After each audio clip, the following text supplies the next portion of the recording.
आज हम पढ़ रहे हैं एम्ब्रियोनिक डेवलपमेंट के अंदर जो स्पेसिफिक जीन्स है उसके बारे में। अ, एक एक जीन्स है, उसका नाम है सोनिक हेडजहॉग। ये जीन्स प्रोड्यूस कहाँ से होता है, इसको सिग्नल दिया जाता है जोन ऑफ पोलराइजिंग एक्टिविटी। ये जोन ऑफ पोलराइजिंग एक्टिविटी कहाँ होती है, पहले आपको बेसिक पता होना चाहिए।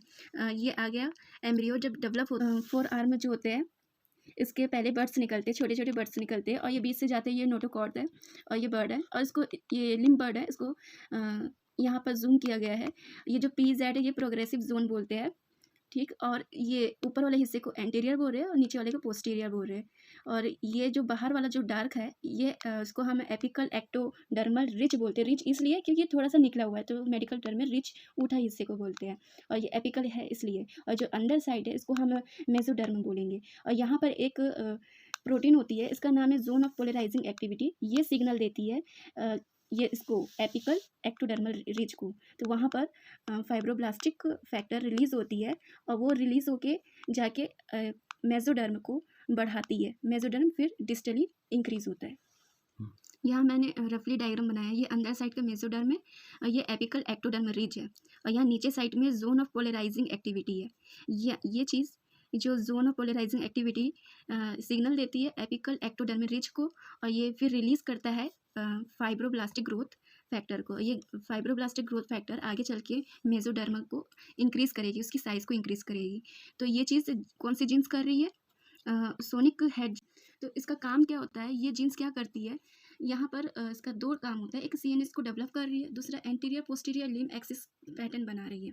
CNS से डेवलप, जैसे CNS होता है उसमें हेमिस्फीयर होता है, तो हेमिस्फीयर जो 2 हिस्सों में बट रहा है, तो इसको ये डिवीज़न कौन करवा रही है, ये जीन्स करवा रही है। इसका anterior posterior limb axis pattern means होता है कि जैसे कि बच्चे का हाथ बन रहा है, ये लिम्ब्स में से निकल रही है। हम जो भी पढ़े हैं लिम्ब्स के अंदर पढ़ रहे हैं, ये बच्चे की लिम्स बर्ड होता है, वहाँ से ये जीन्स रिलीज़ हो रही है।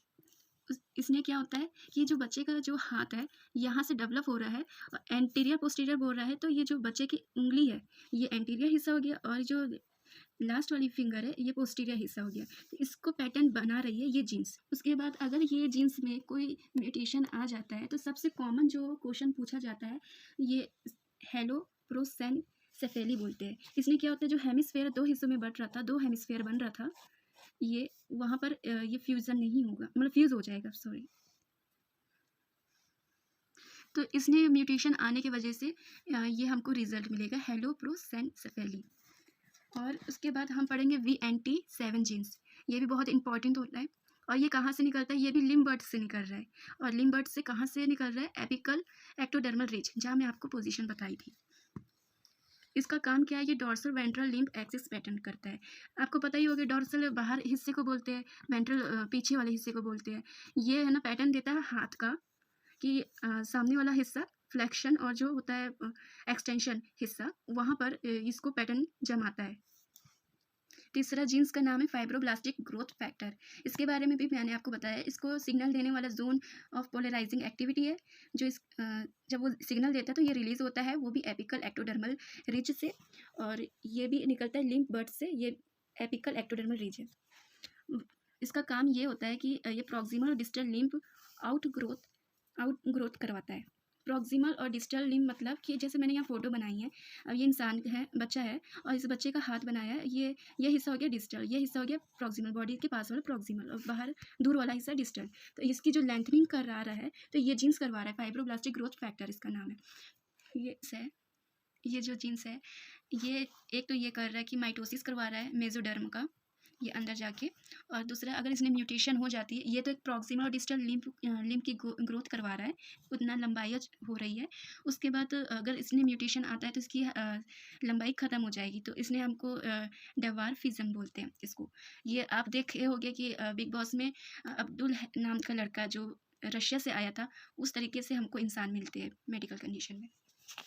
उस कंडीशन को एकोन्ड्रोप्लेसिया बोलते हैं।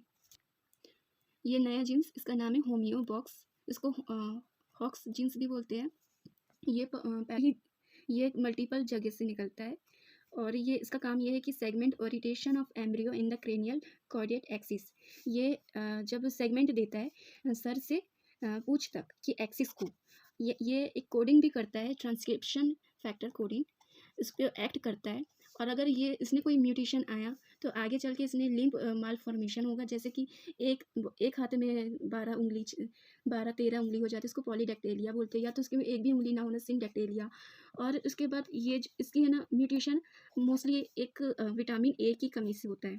इसकी म्यूटेशन विटामिन ए की कमी से होता है, और विटामिन ए हमें आइसोट्रेटिनियन ये हॉक्स जीन्स की एक्सप्रेशन को इंक्रीज कर देगा, जिसकी वजह से लिम्ब मालफॉर्मेशन हो जाएगा। मतलब होता है कि जैसे कि हाथ की जगह पैर लग जाना, इसके मतलब रॉन्ग लोकेशन हो जाना लिम्ब का, उसको बोलेंगे हम लिम्ब मालफॉर्मेशन। और या तो उसको पॉलीडेक्टेलिया हो जाएगा, सिंडेक्टेलिया हो जाएगा फिंगर।